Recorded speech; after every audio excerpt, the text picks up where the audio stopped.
أعوذ بالله من الشيطان الرجيم بسم الله الرحمن الرحيم يا أيها الذين آمنوا كتب عليكم الصيام كما كتب على الذين من قبلكم لعلكم تتقون أيام معدودات فمن كان منكم مريضا أو على سفر فعدة من أيام أخر وعلى الذين يطيقونه فدية طعام مسكين ومن تطوع خيرا فهو خير له وأن تصوموا خير لكم إن كنتم تعلمون شهر رمضان الذي أنزل فيه القرآن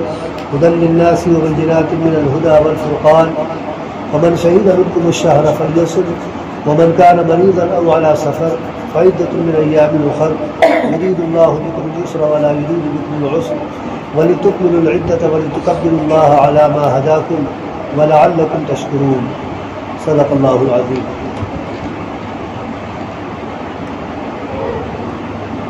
دوسرے پارے کی 22ویں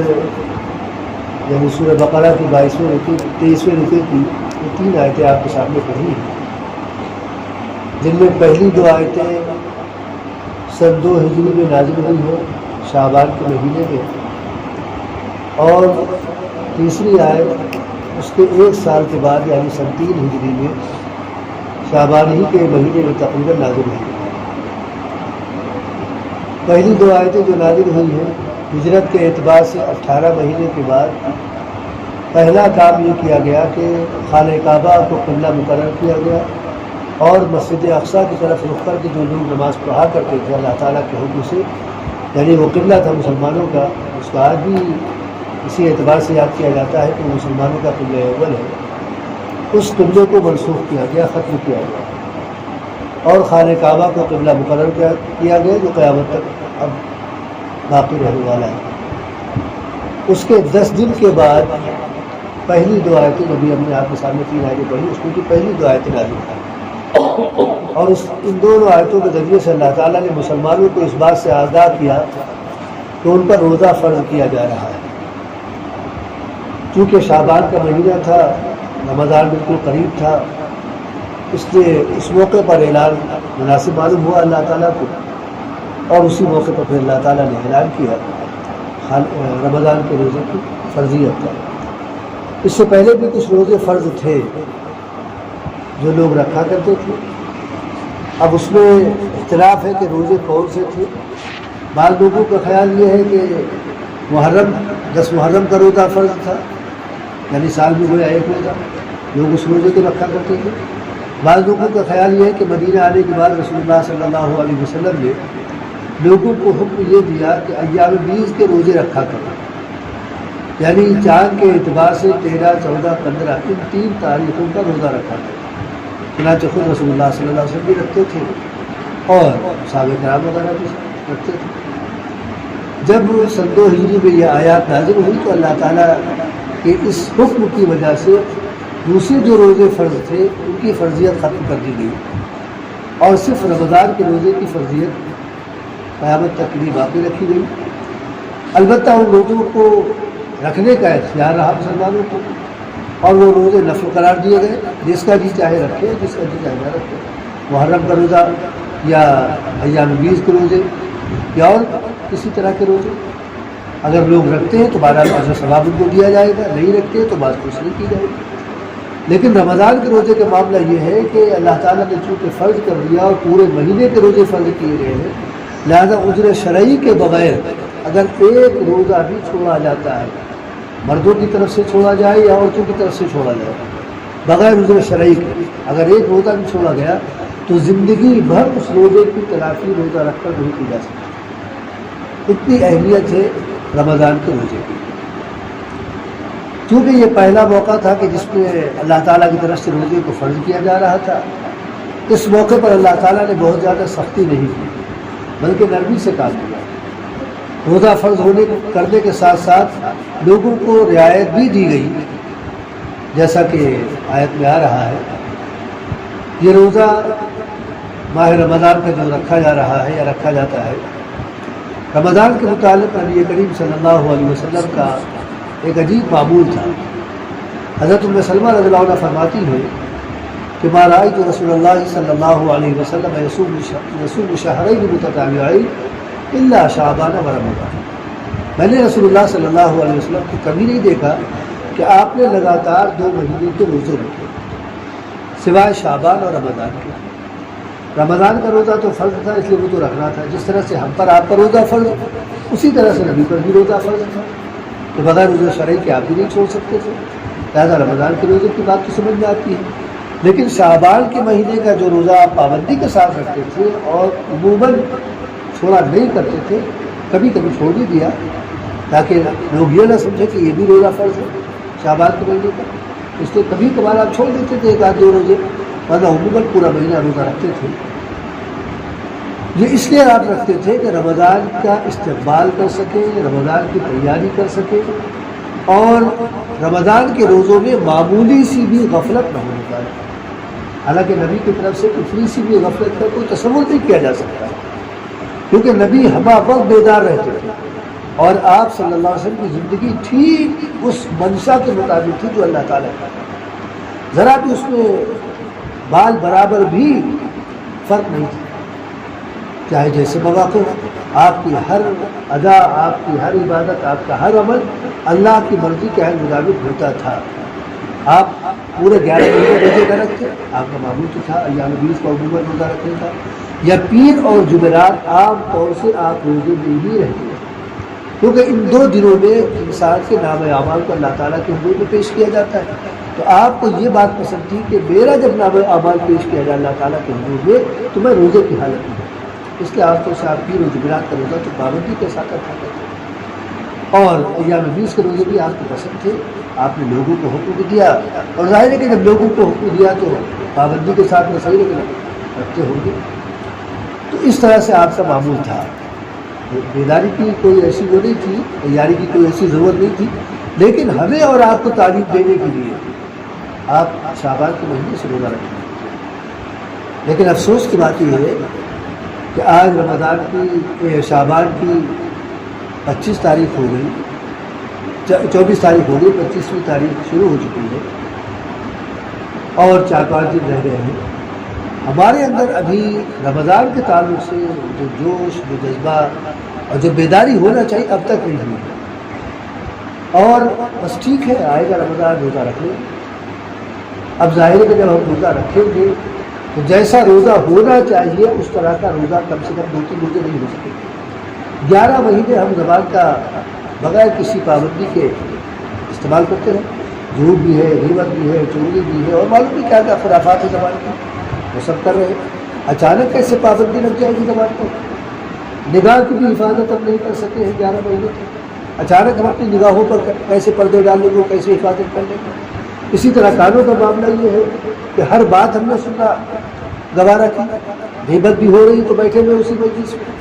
کوئی غلط بات کہی جا رہی، بےہودہ بات کہی جا رہی، وہ بھی ہم سن رہے ہیں، اسی طرح سے گالم گلوچ ہے تو وہ بھی ہمارے کان میں پڑ رہی ہے اور سن رہے ہیں۔ جب کبھی ہم نے یہ نہیں کہا بھائی گالی نہ بکو، یہ نہ کرو، ہمارے کان بھی آتی ہے 11 مہینے تک بری باتوں کو سننے کی، اچانک کیسے ہمارے کان انکار کریں گے غلط باتوں کو سننے کا؟ جس کا نتیجہ یہ ہوگا کہ ہمارا روزہ تو ہوگا، کبھی زبان سے جھوٹ نکلے گا، کبھی غیبت نکلے گی، کبھی چوری ہو سکتی ہے، کبھی بدنگاہی ہو سکتی ہے، کبھی بدسمائی ہو سکتی ہے، یہ ساری باتیں ہیں۔ دھیرے دھیرے ایک مزاج بنے گا، کہیں رمضان ہے، ان چیزوں سے احتیاط کرنی چاہیے۔ حالانکہ یہ احتیاط تو پورا ہر وقت ہونی چاہیے، ہر زمانے میں ہونی چاہیے، رمضان کے لیے بھی۔ ہاں البتہ رمضان کے مہینے میں ذرا ہم بیدار زیادہ ہو جاتے ہیں اپنے روزے کے تعلق سے، کہ روزہ ہمارا نہ خراب ہو، اللہ تعالیٰ کے وہاں یہ اسی اعتبار سے پہنچے جیسا کہ اللہ تعالیٰ کو مطلوب ہے۔ تو بہرحال 2-4-6 روزے نکل جائیں گے، اس کے بعد ہمارا ایک مزاج بنے گا، اور رمضان کے روزے کی طرح سے روزہ ہم رکھنے کی کوشش کریں گے۔ جبکہ آسمانوں پر رمضان کے استقبال کے لیے بڑی تیاریاں چل رہی ہیں، اور یہ تیاریاں آخری مرحلے میں آ چکی ہیں، کیونکہ رسول اللہ صلی اللہ علیہ وسلم کا فرمان ہے کہ ان الجنت تزخرف لرمضان من راس الحول الى حول القادم، بلا شبہ جنت کو سجایا اور سنوارا جاتا ہے شروع سال سے مکمل سال تک، پورے سال کے آخر تک رمضان کے استقبال کی۔ یہ عبداللہ بن عمر رضی اللہ عنہ کی روایت ہے کہ رمضان کے استقبال کے لیے شروع سال سے آخر سال تک جنت کو سجایا اور سنوارا جاتا ہے۔ اب شروع سال کون سا ہے؟ تو غالب گمان یہ ہے کہ پچھلے سال ہم لوگوں نے رمضان کے بعد جو عید کا دن منایا تھا، رمضان کے تعلق سے وہ پہلا دن کا سال تھا۔ حالانکہ بعض لوگوں نے محرم بھی کہا ہے، لیکن محرم سمجھ میں نہیں آتا ہے۔ پورا سال شوال سے ہوتے ہوا شعبان پر پورا ہوگا، رمضان بھی پورا ہوتا ہے، لیکن وہ 11 مہینے تیاری کی جو ہے، اور یہ تیاری اب آخری مرحلے میں آ چکی ہے۔ اور یہ بات اس یقین کے ساتھ کہی جا سکتی ہے، یا ہم کہہ سکتے ہیں، کیونکہ نبی نے یہ بات ارشاد فرمائی۔ یہ ہماری بات نہیں ہے کہ ہم یہ کہہ رہے ہیں کہ جنت سنواری جا رہی ہے، اللہ کے رسول نے فرمایا کہ جنت کو پورا سال سجایا اور سنوارا جاتا ہے، لہٰذا جنت کو سجایا جا چکا ہے، کچھ تھوڑی بہت کمی رہے گی جو 2-4 روز میں پوری ہو جائے گی۔ فَإِذَا كَانَ أَوَّلُ لَيْلَةٍ مِّن رَمَضَانَ صُفِّدَتِ الشَّيَاطِينُ وَمَرَضَتِ الْجِنُّ، اور جب رمضان کی پہلی شب آتی ہے، پہلی رات آتی ہے، جس میں گویا ہم اور آپ چاند دیکھتے ہیں، اور چاند دیکھنے کے بعد تیاری کرتے ہیں فلانی، ایک ذہن بنتا ہے، آپس میں گفتگو کرتے ہیں، بھائی چلو بھائی چاند ہو گیا ہے اور ابھی نماز تراویح کی ادا کرنا ہے، عشاء کی نماز کے بعد تراویح ہوگی، 20 اگست انشاءاللہ نماز پڑھیں گے۔ ہمارے آپ کا یہ ذہن ہوتا ہے، یہ سوچ ہوتی ہے، اور ادھر ہمارے آپ کے لیے ماحول کو سازگار بنایا جا رہا ہوتا ہے، ہمارے آپ کے لیے ایسے حالات پیدا کیے جا رہے ہوتے ہیں کہ رمضان کا بھرپور طریقے پر فائدہ ہم اور آپ اٹھا سکتے ہیں۔ اس طور پر تیاری کی جاتی ہے کہ صفّدت الشیاطین ومرضت الجن، جتنے بھی ضدی اور سرکش قسم کے شیاطین ہیں، ان سب کے ہاتھ پیروں میں ہتھکڑیاں اور بیڑیاں ڈالی جاتی ہیں، ان کو قید کیا جاتا ہے۔ جن شیطانوں نے ابلیس کے ساتھ کہہ لیجیے، یا ابلیس کے جو بہت ہی مقربین ہیں، ان سب نے ابلیس کے تعلق سے یا ابلیس کے واسطے سے اللہ تعالیٰ اس کو چیلنج کیا تھا کہ لَآتِيَنَّهُم مِّن بَيْنِ أَيْدِيهِمْ وَمِنْ خَلْفِهِمْ وَعَنْ أَيْمَانِهِمْ وَعَنْ شَمَائِلِهِمْ وَلَا تَجِدُ أَكْثَرَهُمْ شَاكِرِينَ۔ آپ کو جس آدم اور آدم کی اولاد پر ناز ہے، اس اولاد کے پاس ہم سامنے سے، پیچھے سے، دائیں سے، بائیں سے، ہر طرف سے یلغار کریں گے، پہنچیں گے، اور آپ کے بے شمار بندوں کو ناشکرہ بنا کر آپ تک پہنچائیں گے۔ شیطان نے یہ بات کی، چیلنج کیا کر رہا تھا، تو وہ اپنی ہر دھرمی اور اپنی سرکشی کی وجہ سے ہم کو آپ کو بہتانے میں لگے گا۔ اللہ تعالیٰ نے ایسے تمام شیاطین کو قید کرنے کا فیصلہ کر دیا، ان کو قید کر دیا جائے تاکہ ہمارے بندے، ہماری بندیاں رمضان سے جس قدر فیض حاصل کر سکتے ہیں حاصل کریں۔ اس لیے کہ رمضان کا موقع اس وقت آ رہا ہے، خدا جانے کہ آئندہ جو رمضان آئے گا ہم رہیں گے کہ نہیں رہیں گے، تو ہم بھرپور طریقے پر فائدہ اٹھا لیں۔ اللہ تعالیٰ حالات کو اسی کے ساتھ بنا رہا ہے۔ اور اس کے بعد وَغُلِّقَتْ أَبْوَابُ النَّارِ فَلَمْ يُفْتَحْ مِنْهَا بَابٌ، جہنم کے جتنے دروازے ہیں سارے دروازوں پر تالے ڈال دیے جائیں گے، سارے دروازے بند کر دیے جائیں گے، کسی ایک دروازے کو بھی کھلا نہیں چھوڑا جائے گا۔ وَفُتِحَتْ أَبْوَابُ الْجَنَّةِ فَلَمْ يُغْلَقْ مِنْهَا بَابٌ، اور جنت کے جتنے دروازے ہیں وہ سارے دروازے کھول دیے جائیں گے، کسی دروازے کو بند نہیں رکھا جائے گا۔ وَيُنَادِي مُنَادٍ، اور مزید آسمان سے پکارنے والا پکارے گا، اعلان کرے گا، یا باغی الخیر اقبل، اے نیکی کے طلبگار، اے اپنے رب کو راضی کرنے کا جذبہ رکھنے والے آگے بڑھ، اور جو نیکی تجھے میسر آ جائے نیکی کر لے۔ یہ موقع بڑا غنیمت ہے، یہ موقع دوبارہ تیری زندگی میں آئے گا کہ نہیں آئے گا نہیں معلوم، لہٰذا اس موقع کو فروگزاش نہ کر، بلکہ اس سے جو بھی فائدہ اٹھا سکتا ہے اٹھا، دن کے لمحات میں، رات کے لمحات میں، جب بھی موقع ملے نیکی جو بھی مل سکتی ہو کر لے۔ وَيَا بَاغِيَ الشَّرِّ، اور اے برائی کرنے والے تھم جاؤ، رک جاؤ، یہ برائی کا موقع نہیں، یہ اپنے رب کو ناراض کرنے کا موقع نہیں ہے۔ وَلِلَّهِ عُتَقَاءُ مِنَ النَّارِ، اور بے شمار بندے اور بندیوں کو اللہ تعالیٰ جہنم سے رہائی دے گا۔ وَذَلِكَ كُلَّ لَيْلَةٍ، اور یہ ہر رات۔ یہ رمضان کے سلسلے میں استقبال، یعنی اس کے استقبال کے لیے یہاں تک معاملہ آتا ہے، اور رمضان کی ابتدا ہوتے ہی اللہ تعالیٰ کی طرف سے حالات کو ہمارے آپ کے لیے سازگار بنایا جاتا ہے۔ مزید آپ کا ایک فرمان یہ بھی ملتا ہے کہ یہ تو رات کی بات تھی، چاند نکلا اور تیاریاں شروع ہوئی، دن کی بھی بات ہے۔ آپ نے فرمایا اذا كان اول يوم من رمضان حبت ريح تحت العرش من ورق الجنة على الحور العين، جب رمضان کا پہلا دن ہوتا ہے، یعنی جس میں لوگ روزہ رکھ لیتے ہیں اور رمضان کو یعنی روزے کے ذریعے سے شروع کر چکے ہوتے ہیں، اس وقت دن کے وقت میں اللہ تعالیٰ کے عرش کے نیچے سے ہوا چلتی ہے جو جنت کے پیڑ پودوں پر سے ہوتی ہوئی حوروں کے سروں پر گزرتی ہے، ان کو بھی پتہ چل جاتا ہے کہ رمضان کا مہینہ دنیا میں شروع ہو گیا ہے، وہ بھی اپنے رب کی بارگاہ میں ہاتھ اٹھاتی ہے اور کہتی ہے یا رب اجعل لنا بالعبادک ازواجا تقر بهم اعینہم، اے پروردگار اپنے روزے دار بندوں میں سے، شرط لگی ہوئی ہے، لفظوں میں تو نہیں ہے لیکن حالات کے اعتبار سے اور سیاق و سباق کے اعتبار سے، اے پروردگار اپنے روزے دار بندوں میں سے میرے لیے ایسے جوڑوں کا انتخاب فرما کہ جو روزہ رکھتے ہیں، جن سے مجھے سکون ملے، وتقر بنا اعینہم، اور جن کو ہم سے سکون ملے، ہم کو ان سے سکون ملے اور ان کو ہم سے سکون ملے، ایسے بندوں کو ہمارے لیے جوڑے کے طور پر مقرر۔ یہ ہے رمضان کا معاملہ اس انداز سے۔ اور رسول اللہ صلی اللہ علیہ وسلم کا معاملہ یہ تھا کہ جب رمضان کا مہینہ آتا تھا تو عموماً آپ لوگوں کو خطاب فرمایا کرتے تھے، جیسا کہ حضرت سلمان فارسی رضی اللہ عنہ کی روایت ملتی ہے کہ خطب علی رسول اللہ صلی اللہ علیہ وسلم فی آخر یوم من شعبان، رسول اللہ صلی اللہ علیہ وسلم نے شعبان کے آخری دن میں ہم سب کو خطاب فرمایا،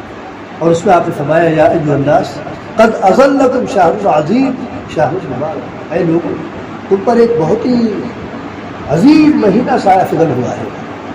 شہر مبارک، بڑی برکتوں والا مہینہ ہے، تم اندازہ نہیں کر سکتے کہ اس میں اللہ تعالیٰ کی برکتوں کا نزول کیسے ہوتا ہے۔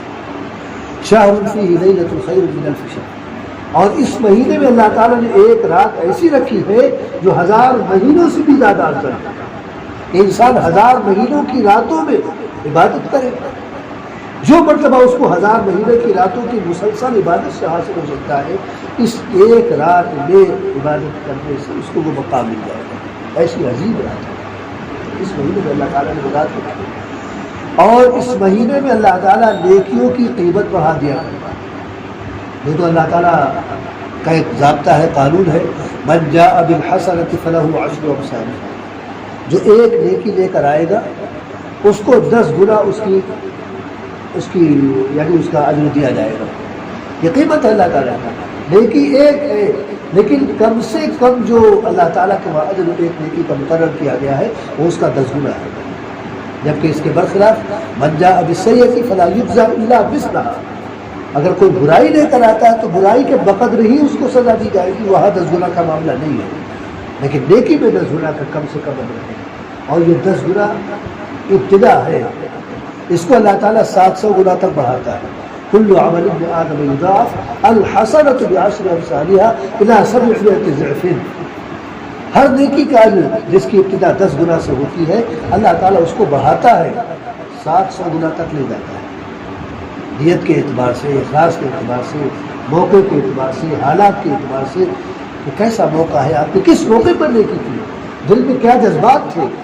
اور کیا آپ کی نیت تھی، ان ساری چیزوں کو سامنے رکھتے ہوئے اللہ تعالیٰ 700 گنا تک کسی بھی نیکی کا جو مقرر کرتا ہے۔ چنانچہ اس مہینے میں من تقرب فیہ بخصلۃ من الخیر کان کمن ادی فریضۃ فیما سواه،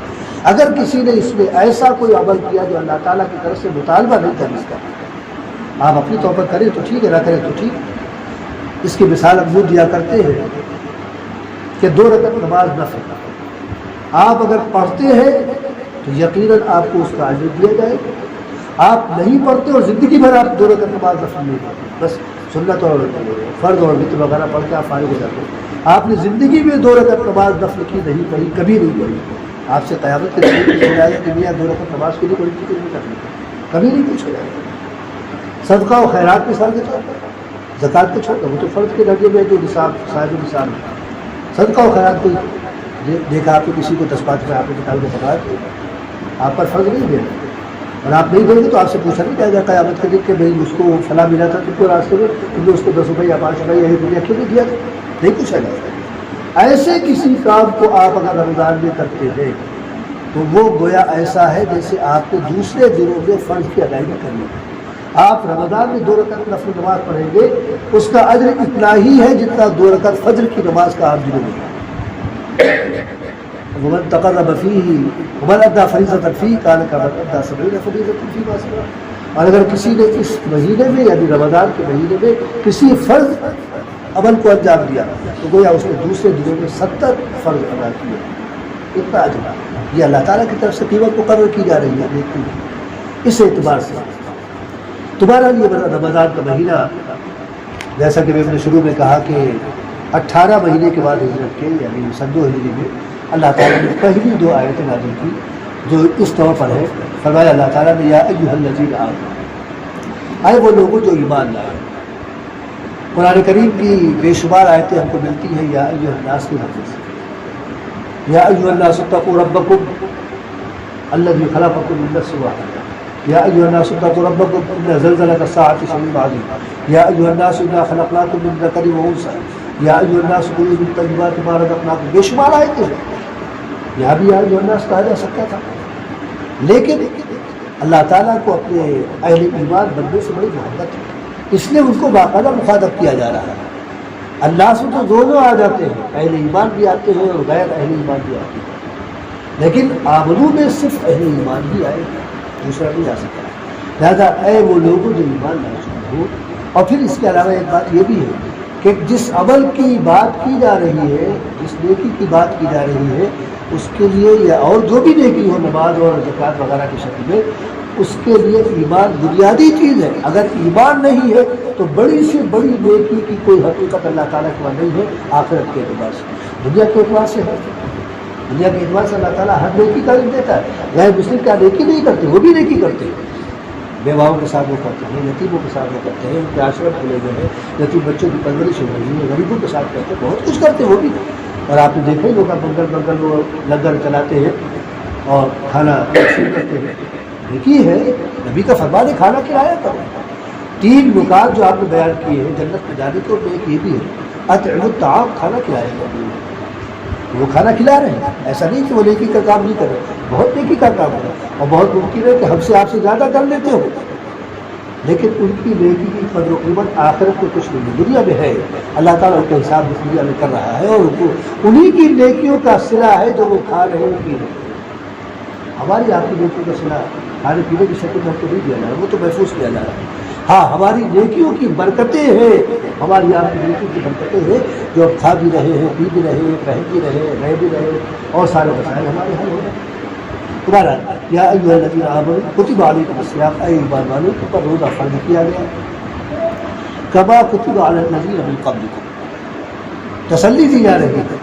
یہ نہ سمجھنا کہ 14-15 گھنٹے تم کو جو بھوکا رہنے کی بات کی جا رہی ہے، تم کو حکم دیا جا رہا ہے، ظاہر ہے کہ روزہ 14.5 گھنٹے کا تقریباً ہوگا، اور آخر ہوتے ہوتے 15 تک پہنچ جائے گا، اور 15-15 گھنٹے کا روزہ ہو چکا ہے بھائی جھوٹ کے مہینے۔ تو یہ جو تم کو اتنا وقت بغیر کچھ کھائے پیے گزارتا ہے، تو یہ نہ سمجھنا کہ یہ مشقت تم کو نہیں دی جا رہی ہے، بلکہ تم سے پہلے بھی لوگ روزہ رکھ چکے ہیں، ان کو بھی حکم دیا جا چکا ہے۔ دراصل معاملہ یہ ہے کہ جب کوئی مصیبت ایسی ہوتی ہے جو عام ہوتی ہے، اس مصیبت میں دوسرے لوگ بھی شریک ہوتے ہیں، تو بڑی مصیبت بھی ہو کر چھوٹی بن جاتی ہے کہ بھائی وہ برداشت کر سکتے تو کیا ہم بھی برداشت کر سکتے ہیں۔ معاملہ یہ سوچ بن جاتی ہے کہ ہماری جیسی مصیبت اس وقت تو پڑی ہے، وہ برداشت کر سکتے ہیں، ان کے اندر اتنی طاقت ہے کہ کیا ہمارے اندر اتنی طاقت نہیں کہ ہم برداشت کرتے ہیں۔ اور وہ مصیبت جو صرف ہم پر پڑی ہو، کسی پر نہ پڑی ہو، تو چھوٹی ہو کے بھی بڑی ہو جایا کرتی ہے کہ ہم تو بڑی مصیبت میں ہیں۔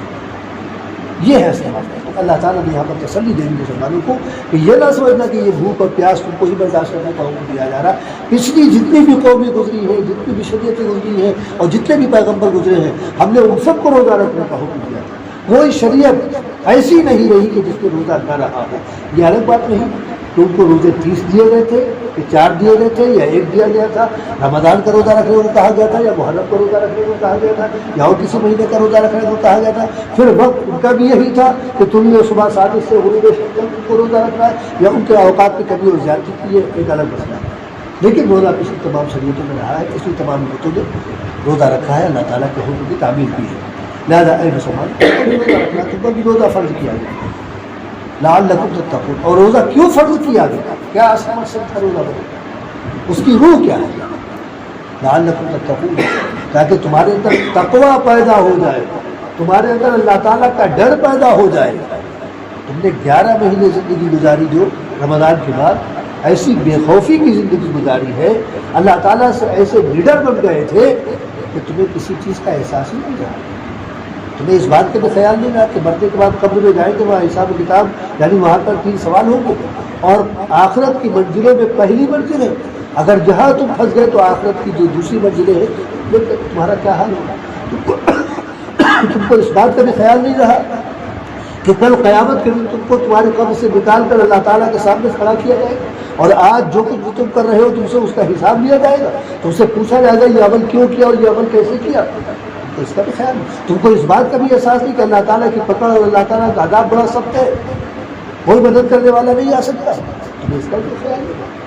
تم بالکل نڈر ہو گئے، تمہارے اندر اب تقویٰ پیدا ہو جائے، اللہ تعالیٰ سے ڈرنے والے بن جائے، کیونکہ جو لوگ اللہ تعالیٰ سے ڈرنے والے ہیں اللہ تعالیٰ نے جنت انہیں کے لیے تیار کر رکھی ہے۔ سورہ عبس میں سورہ ناجات میں اللہ تعالیٰ فرماتا ہے وَأَمَّا مَنْ خَافَ مَقَامَ رَبِّهِ وَنَهَى النَّفْسَ عَنِ الْهَوَىٰ فَإِنَّ الْجَنَّةَ هِيَ الْمَأْوَىٰ، جو لوگ اپنے پروردگار کے سامنے کھڑے ہونے سے ڈرتے ہیں اور اپنے نفس کی خواہشات کو جو شریعت سے متصادم ہو رہی ہے ان پر قابو پائے رہتے ہیں، ان سے اپنے آپ کو روکے رہتے ہیں، فَإِنَّ الْجَنَّةَ هِيَ الْمَأْوَىٰ، جنت انہیں کا ٹھکانہ ہے۔ یہ قرآن کہہ رہا ہے جو لوگ اپنے دل میں اللہ تعالیٰ کا ڈر رکھے ہیں یا ڈر رکھتے ہیں جنت تو انہیں کو دی جائے گی، جو لوگ بے خوفی کی زندگی گزارے گے ان کو جنت نہیں ملے گی، کم سے کم پہلے مرحلے میں پہلے ملے بعد میں ملے، تو وہ قابل مبارکباد لوگ ہیں جن کو پہلے مرحلے میں جنت دی ہے، نہ کہ وہ لوگ جو بالکل آخر میں جنت میں پہنچائے گا۔ ٹھیک ہے آپ کے ایمان کی برکت کی کیا آپ بھی آ گئے، لیکن ان سے پوچھیں جو لوگ پہلے پہنچ چکے، اب کتنے سالوں کے بعد ہم کو آپ کو پہنچایا جائے نہیں معلوم، لہٰذا لعلکم تتقون، تمہارے اندر تقویٰ پیدا ہو جائے گا۔ روزے کے اندر یہ بڑی تاثیر ہے، اللہ تعالیٰ کا ڈر جتنا زیادہ روزہ پیدا کرتا ہے نماز بھی پیدا کرتا ہے، زکوٰۃ بھی پیدا کرتا ہے، حج نہیں پیدا کرتا ہے، عجیب معاملہ ہے۔ آپ غور کیجیے، آپ روزے کی حالت میں ہیں، آپ اپنے کمرے کو بند کر دیجیے، کھانا اندر رکھا ہے، پانی اندر رکھا ہے، اور جو بھی آپ کی ضرورت ہے وہ تمام ضرورتیں پورے کرنے کے اسباب وہاں پر موجود، اپنے کمرے کو بند کر لیجیے، کمرے کو یعنی پردہ وردہ گرا لیجیے، کہیں روشنی کی کرن بھی نہ آنے پائے، اور لائٹ بھی بند کر لیجیے، بالکل اندھیرا کر لیجیے۔ کیا آپ کے اندر ہمت ہے کہ کھانا جو رکھا ہوا کھا سکیں؟ پانی رکھا ہے، حلق سوکھ رہی ہے، کانٹے لگ رہے ہیں پیاس کی شدت کی وجہ سے، آپ کے اندر ہمت ہے کہ آپ یہ قطرہ پانی اپنے حلق میں ڈال کر حلق کو تر کر لیں؟ نہیں ہمت، کیوں؟ آخر کیا بات ہے، کون دیکھ رہا ہے؟ آپ نے تو کمرے کو بند کر دیا ہے، پردہ بھی گرا دیا ہے، کوئی اگر جھانکنا چاہے کہیں سے درار وغیرہ سے دروازے کی تو دیکھ نہیں سکتا، کون دیکھنے والا ہے؟ آپ کھائیے پیجیے بڑے سے، اور وہ پوچھ کے باہر آ جائیے، سب روزے دار آپ کو سمجھ رہے تھے، آپ بھی روزے دار سمجھ، لیکن آپ کے دل میں ڈر بیٹھا ہوا ہے کہ اللہ تعالیٰ دیکھ رہا ہے، اگر ہم نے اپنے روزے کو خراب کر لیا تو کل ہم اس کا کیا جواب دیں گے؟ کھانا رکھا رہے برباد ہو جائے گا، لیکن آپ ایک دانہ ایک لقمہ حلق میں نہیں ڈالیں گے، نہ پانی کے قطرہ ڈالیں گے۔ یہ روزے نے آپ کے دل میں ڈر پیدا کیا۔ اللہ تعالیٰ چاہتا ہے کہ یہی ڈر صرف رمضان اور روزے کی کیفیت حالت میں نہ ہو، بلکہ 11 مہینے جو رمضان کے بعد یا رمضان سے پہلے گزرتے ہیں ان میں بھی آپ کے اندر یہی ڈر یہی خوف رہے اللہ تعالیٰ۔ آپ بازار میں بیٹھے ہو، اپنی دکان میں بیٹھے ہو، کسی کو دھوکہ نہ دے، کسی کے ساتھ فریب کا معاملہ نہ کرے، کسی کو کھوٹا سامان چھپا سجا سنبھال کر نہ دے دے، کسی کو پیسے اپنی جیب میں زیادہ نہ رکھ لے، کوئی دھوکے سے کوئی چیز اپنی آپ کی دکان پر بھول گیا، وہ ایسا نہ ہو کہ آپ کی نیت خراب ہو جائے، آپ رکھ لیں اس کو کہ یہ، اور وہ بعد میں آئے تو ارے ہماری دکان پہ نہیں کسی اور دکان پہ دیکھو جائے، یہ حرکتیں نہ ہو، نہ کسی کے ساتھ ظلم ہو، نہ کسی کے ساتھ زیادتی ہو، نہ کسی کی حقیقی ہو، نہ کسی کو آپ برا بھلا کریں۔ اس طور پر یہ اسی وقت ہو سکتا ہے جب آپ کے دل میں اللہ تعالیٰ کا ڈر ہو۔ لہٰذا اللہ تعالیٰ نے روزے کا جو بنیادی مقصد بیان کیا وہ یہ نہیں کہ آپ 15 گھنٹے بھوکے سوکھے رہیں، بلکہ یہ مقصد ہے لعلکم تتقون، تاکہ تمہارے دلوں میں تقویٰ پیدا ہو جائے، اللہ تعالیٰ کا ڈر پیدا ہو جائے، اور اس کا ایک مفہوم یہ بھی کہ تاکہ تم گناہ سے اور اللہ تعالیٰ کی نافرمانی سے بچنے والے بن جاؤ۔ یہی مقصد ہے تمہاری زندگی کا کہ اللہ تعالیٰ کی اطاعت کا تمہارے اندر جذبہ پیدا ہو جائے، اللہ تعالیٰ کی اطاعت کے ساتھ تم اپنی زندگی گزارنے والے بن جاؤ۔ ایام معدودات، چند دنوں کا روزہ ہے، پوری زندگی کا روزہ نہیں مانگا جا رہا ہے، سال کے 10 مہینے اور 8 مہینے روزے نہیں مانگے جا رہے ہیں، بلکہ چند دنوں کا روزہ۔ اگر آپ اوسط نکالیں تو 3 روزے کی بھی اوسط نہیں آ رہی ہے، 12 سے 36 ہوتے ہیں سال کے اعتبار سے، اگر 3 روزے ہر مہینے کے مان لیے جائیں تو 12 سے 36 روزے ہونے چاہیے، لیکن 30 روزے ہیں۔ اب شعبان کا یہ رمضان کا 30 دن کا روزہ مانتے ہیں، مان لیتے ہیں، تو 30 روزے 10 مہینے کے روزے گئے 3 دن کے اعتبار سے، اور 2 مہینے آپ کی چھٹی ہے۔ لیکن اب آپ یہ کہہ سکتے ہیں کہ 30 روزہ اللہ میں رکھوا دیتے تو کیا اچھا تھا، ہر مہینے 3 روزے رکھ لیے، رمضان کے 30 روزے پورے ہو گئے گویا ایک طرح سے. لیکن 3 دنوں کے روزے میں آپ کی وہ تربیت نہیں ہو سکتی تھی جو لگاتار 30 دن کے روزے رکھ کر ہو سکتی ہے. اس لیے ایک مہینے کے مسلسل ہو جاتے ہیں. آپ ٹریننگ کے لیے کہیں جائیں، کسی شعبے میں آپ اپلیکیشن دیں، درخواست دیں، سرکاری یا غیر سرکاری، اور وہاں آپ کو اس کام کی ٹریننگ دی جائے، تو ایسا تو نہیں ہوتا ہے کہ آپ کو 1 دن کی ٹریننگ دے دی کہ جائیے 1 ہفتے کے بعد چلا جائیے، پھر 1 ہفتے کے بعد آپ کو 1 دن کی 2 دن کی ٹریننگ دے دی جائیے، اب 1 مہینے کے بعد آئیے. اس طرح سے آپ کو جو ٹریننگ آپ کو 15 دن کی دی جانی ہے وہ 1-1 2-2 دن کی دے کر آپ کو گویا سال 6 مہینے میں وہ ٹریننگ پوری کی جائے، تو اس سے فائدہ کیا ہے؟ جو کچھ آپ کو 1 دن میں بتایا جائے گا 15 دن کے بعد آپ کو جیل سے نکل جائے گا، اور پھر آپ وہیں پر آ جائیں گے جہاں پر تھے. اور جب مسلسل 15 دن کی ٹریننگ دے دی جائے گی تو آپ تمام چیزوں کو اچھی طرح سمجھ لیں گے اور پھر کام کو اچھے انداز سے کر سکیں. تو مقصد یہی ہے کہ آپ اپنی زندگی کو اچھے انداز میں گزاریں. اس لیے لگاتار 30 روزے آپ کو دیے گئے تاکہ آپ کے اندر تقویٰ پیدا ہو، اللہ تعالیٰ کا خوف پیدا ہو. فمن کان منکم مریضا او علی سفر. اب اگر اس موقع پر یعنی رمضان کے موقع پر، روزے رکھنے کے موقع پر کوئی تم میں بیمار ہے، بیمار وہ بیماری نہیں کہ ہم کو کھانسی آئی، ہم کہیں بیمار ٹھیک آ گئی، ہم کو بیماری ہم بیمار نہیں، عذر شرعی جس کو کہا جاتا ہے، ایسی بیماری کہ تکلیف ہو رہی ہے، ہم کو ہم دوا نہیں کھائیں گے ہمارا مرض بڑھ جائے گا، ہم کو بڑی بے چینی ہے، ایسی بیماری اس انداز کہ ڈاکٹر نے کہہ دیں کہ آپ وقت پر دوا کھائیے ورنہ آپ ذمہ دار رہ جائیے. یہ ہے فمن کان منکم مریضا او علی سفر، یا کوئی سفر کی حالت میں، چاہے رمضان شروع ہو رہا تھا اور انسان پہلے ہی سے سفر کی حالت میں تھا، یا درمیان میں اچانک ضرورت ایسی پیش آ گئی کہ سفر کر رہے ہیں، چاہے تجارت کا سفر ہو، شادی بیاہ کا سفر ہو، کسی سے ملاقات کا سفر ہو، کسی کی عیادت کا سفر ہو، یا اور کسی مقصد کا سفر ہو، سفر کی حالت میں ہے. تو ایسے 2 موقعوں پر کہ بیماری کی حالت میں یا سفر کے موقع پر اللہ تعالیٰ نے رخصت دے دی کہ اتنے دنوں کا تم روزہ چھوڑ سکتے ہیں. سفر جو تقریباً 77-78 کلومیٹر کا ہوگا، اس سے کم کا ہوگا تو سفر نہیں، جس کو 48 میل کہا گیا فقہ میں، اس کو کلومیٹر کے اعتبار سے 77-78 سمجھا گیا ہے. اتنی مسافت پر اگر آپ جا رہے ہیں تو آپ مسافر ہیں. اس موقع پر آپ اگر روزہ چھوڑتے ہیں تو آپ کو اللہ تعالیٰ کی طرف سے رخصت دی جا رہی ہے، یا بیماری ایسی ہے کہ دوا کھانا ضروری ہے تو آپ کو رخصت دی جا رہی ہے، اور رخصت اس شرط کے ساتھ دی جا رہی ہے کہ فائدۃ من ایام اخر، دوسرے دنوں میں آپ ڈیوٹی پوری کر دیں. سفر کی وجہ سے آپ کے 4 روزے 5 روزے مان لیجیے چھوٹ گئے، بیماری کی وجہ سے 4 روزے 5 روزے چھوٹ گئے، جو بھی روزے چھوٹے ہوں. اب رمضان کے اگر 29 روزے ہوئے تھے، آپ کے 5 روزے چھوٹے، 5 روزے آپ بعد میں رکھیں، چاہے وہ سفر کی وجہ سے چھوٹے ہو یا بیماری کی وجہ سے. رمضان کے 30 روزے ہوئے تھے، آپ کے 5 روزے چھوٹے ہیں، 25 آپ نے رکھے، 5 روزے بعد میں رکھیں، 30 کی گنتی پوری کریں. اس موقع پر ایک خاص بات بھی کہہ دینا مناسب معلوم ہوتا ہے کہ عموماً خواتین کو اللہ تعالیٰ کی طرف سے جو عذر ہے ہر مہینے پر، وہ سمجھتی یہ ہے کہ جس طرح سے نماز معاف ہے ان دنوں میں، ظاہر ہے کہ رمضان میں بھی یہ عذر آئے گا تو وہ روزہ نماز بھی چھوٹے گی اور روزہ بھی چھوٹے گا، پھر وہ بعد میں روزہ رکھتی نہیں. اصل میں یہ بیماری ہے، اور بیماری کے سلسلے میں اللہ تعالیٰ نے فرمایا کہ فمن کان منکم مریضا فعدۃ من ایام اخر. بیماری کی وجہ سے جو روزے چھوٹ رہے ہیں بعد میں ان کی قضا کرو، تو ان کو بھی قضا کرنا ہے. یہ نہیں کہ نماز کی طرح سے روزے بھی معاف ہیں، روزہ قطعی طور پر نہیں معاف ہے. یا آپ گھروں میں پہنچا دیجئے اور ان کے ذریعے سے جہاں تک بات خواتین میں پہنچ سکے یہ بات پہنچ جانی چاہیے. عموماً یہ دیکھا گیا کہ عورتیں بعد میں روزہ نہیں رکھتی ہیں، وہ سمجھتی یہی ہے شاید کہ نماز کی طرح سے روزہ بھی معاف ہے، روزہ قطعی نہیں ہوتا. 2 روزے چھوٹے، 4 روزے چھوٹے، 8 روزے چھوٹے، جو بھی چھوٹے ان کو وہ روزے رکھنا ہے. اطمینان سے رکھ لیں، کون سی ایسی پریشانی، پورے 11 مہینے پڑے ہوئے ہیں، اگر مان لیجیے 7 روزے چھوٹے، 1 مہینے میں 1 روزہ رکھیں گے تو بھی ادا ہو جائے گا.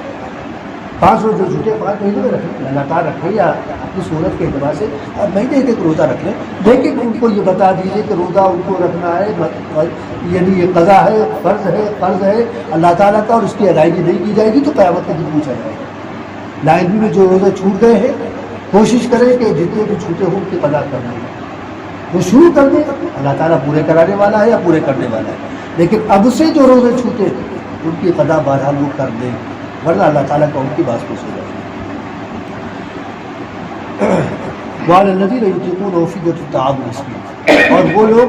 جو روزہ رکھنے کی طاقت رکھتے ہیں. ابھی ہم نے کہا تھا یہ ہجرت کے 18 مہینے کے بعد آیتیں آئی،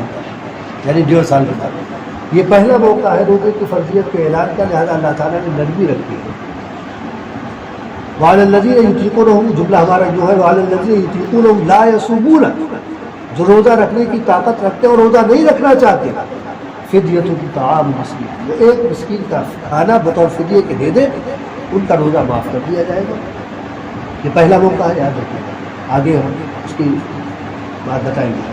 یہ پہلا موقع کہ جو لوگ روزہ رکھنے کی طاقت رکھتے ہیں اور روزہ نہیں رکھنا چاہتے، آج بھی آپ دیکھ لیجیے، اپنے محلے میں بستی میں دیکھ لیجیے، لوگوں میں دیکھ لیجیے، ارے بھائی ہم کو بھوک نہیں برداشت ہو پاتی، ہم روزہ نہیں رکھ پائیں گے۔ روزہ کوئی بنے ہوئے، ہم سے پیاس نہیں برداشت ہو پاتی ہے، تھوڑی دیر بعد ہم کو پینا پڑتا ہے، ہم روزہ نہیں رکھ پاتے۔ آخر ہم آپ بھی تو انسان ہیں، اللہ تعالیٰ کی توفیق سے ہم آپ بھی تو روزہ رکھ لیتے ہیں، بھوک بھی برداشت ہوتی ہے، پیاس بھی برداشت ہوتی ہے، اور بھی کوئی اگر پریشانی ہوتی ہے تو وہ بھی بھوک بھی نہیں برداشت کر سکتے، وہ بھی تو ہمارے آپ کی طرح سے انسان ہے۔ لیکن اصل معاملہ یہ کہ اللہ تعالیٰ کی محبت نہیں ان کے دلوں میں، اللہ تعالیٰ کی محبت جس دل میں ہوگی وہ نہ روزہ چھوڑے گا اور نہ اور کوئی اللہ تعالیٰ کے حکم سے سرداری کرے گا، وہ یقیناً روزہ رکھے گا۔ تو بہرحال اس زمانے میں بھی لوگ ایسے تھے کہ جو بظاہر دیکھنے میں بالکل ٹھیک ٹھاک، بالکل فٹ، صحت کے اعتبار سے اور سب کچھ، لیکن صحیح کہ بھوک پیاس نہیں برداشت ہو، تو اللہ تعالیٰ نے ان کو چھوٹ دی کہ جو لوگ روزہ رکھنے کی طاقت رکھتے ہیں لیکن لا یصومون، روزہ نہیں رکھنا چاہتے ہیں، فدیۃ طعام مسکین، وہ ایک مسکین کا کھانا بطور فدیے کے دے دیں۔ اور فمن تطوع خیرا فہو خیر لہ،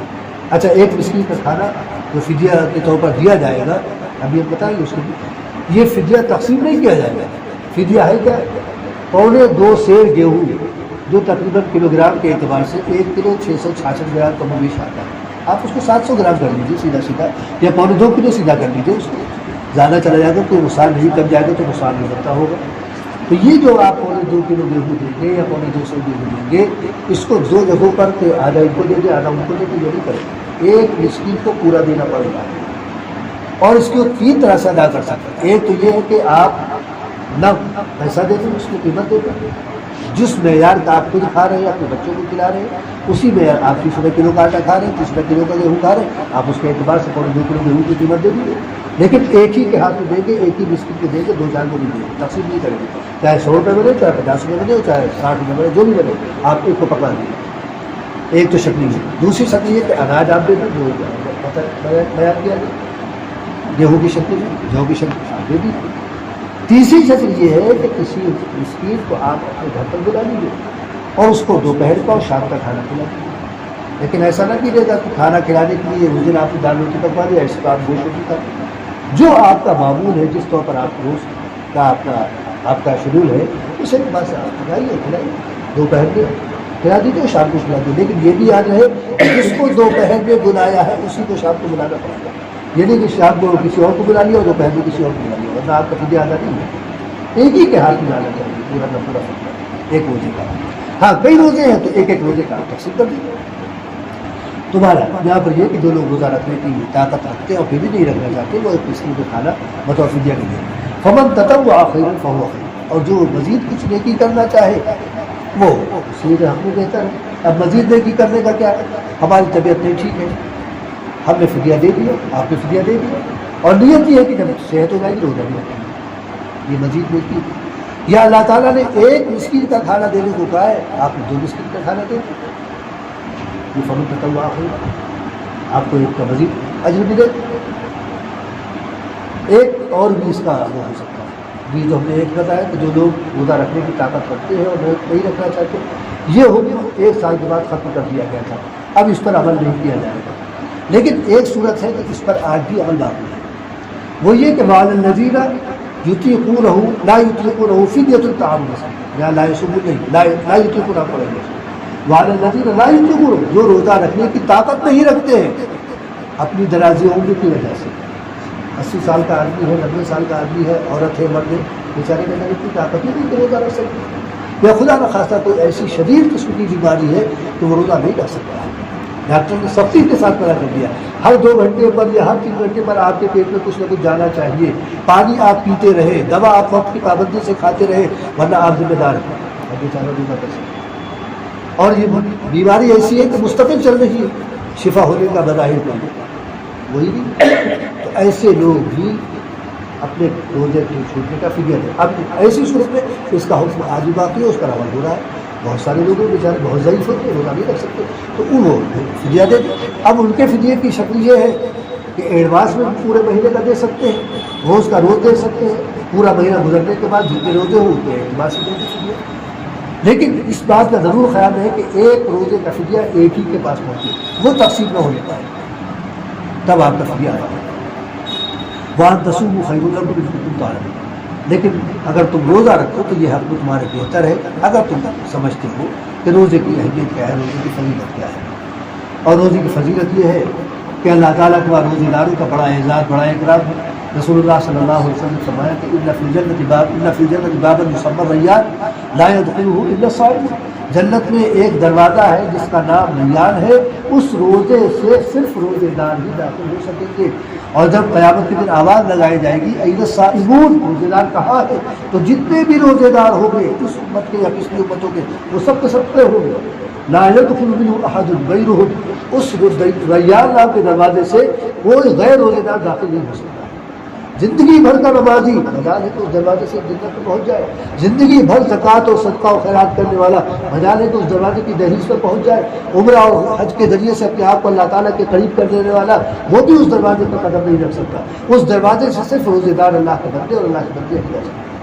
فَإِذَا دَخَلُوا أُغْلِقَ فَلَمْ يُدْخَلْ مِنْهُ أَحَدٌ غَيْرُهُ، اور جب سارے روزے دار داخل ہو جائیں گے تو اس دروازے کو بالکل بند کر دیا جائے گا، کوئی پھر دوسرا نہ رہ سکے۔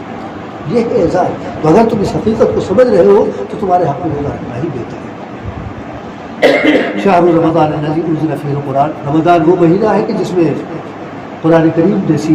عظیم کتاب نازل کی گئی، ھدی للناس وبینات من الھدی والفرقان، جس میں ہدایت کے سرچشمے ہیں، جو اس کو پڑھے ہدایت لینے کی طلب میں اللہ تعالیٰ اس کو ہدایت عطا فرمائے گا، اور وبینات من الھدی والفرقان، ہدایت اور حق و باطل کے درمیان فرق کرنے والی یہ ممتاز کتاب ہے۔ فمن شہد منکم الشہر فلیصمہ، اس آیت کے ذریعے سے دوسرے سال ان لوگوں کو جو روزہ کی چھوٹ دی گئی تھی، جو روزہ رکھنے کی طاقت رکھتے اور نہ رکھنا چاہتے، ان کی صورت ختم کر دی گئی۔ اب تم میں سے جو بھی شخص اس مہینے کو اپنی زندگی میں پائے، اس کی یہ ذمہ داری ہے اخلاقی و شرعی کہ وہ اس مہینے کو روزے کی حالت میں گزارے۔ ومن کان مریضا او علی سفر، اور جو بیماری کی حالت میں ہے یا سفر کی حالت میں ہے، فعدۃ من ایام اخر، یہ صورت باقی ہے بیمار کی اور مسافر کی کہ وہ دوسرے دنوں میں روزہ رکھے۔ یرید اللہ بکم الیسر ولا یرید بکم العسر، اللہ تعالیٰ تمہارے ساتھ آسانی چاہتا ہے، تم کو کسی پریشانی میں ڈالنا نہیں چاہتا ہے، اس لیے اللہ تعالیٰ نے تم کو چھوٹ دے دی کہ بیماری میں یا سفر میں تم روزہ چھوڑ دو اور اپنے کام کو پورا کر لو، یا جو بیماری ہے دوا علاج کے ذریعے سے اپنے آپ کو صحت مند بنا لو، اور پھر دوسرے دنوں میں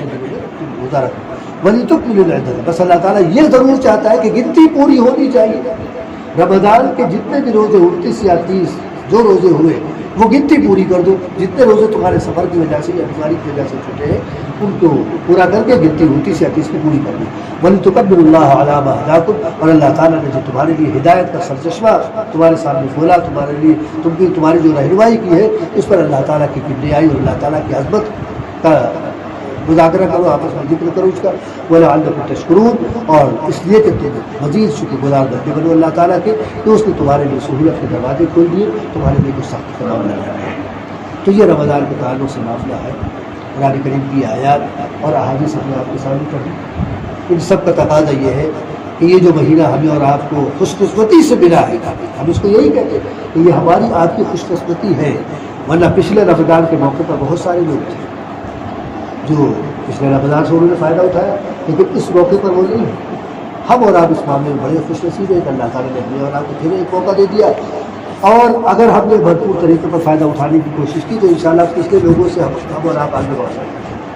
درجات کے اعتبار سے، کیونکہ ہماری نیکیاں آپ کی نیکیاں اللہ کی توفیق سے جو بھی جس شکل میں دی تھی وہ ان سے زیادہ ہو جائے گی، لہٰذا ہم اور آپ پڑھ گئے۔ اور نبی نے اجمالی طور پر یہ بات ارشاد فرمائی کہ من صام رمضان ایمانا واحتسابا غفر له ما تقدم من ذنبه، جس کسی نے رمضان کے روزے بحالت ایمان اللہ تعالیٰ سے اجر ملنے کا یقین رکھتے ہوئے رکھے، اس کی تمام لغزشوں کو، اس کے تمام چھوٹے گناہوں کو معاف کر دیا جائے گا۔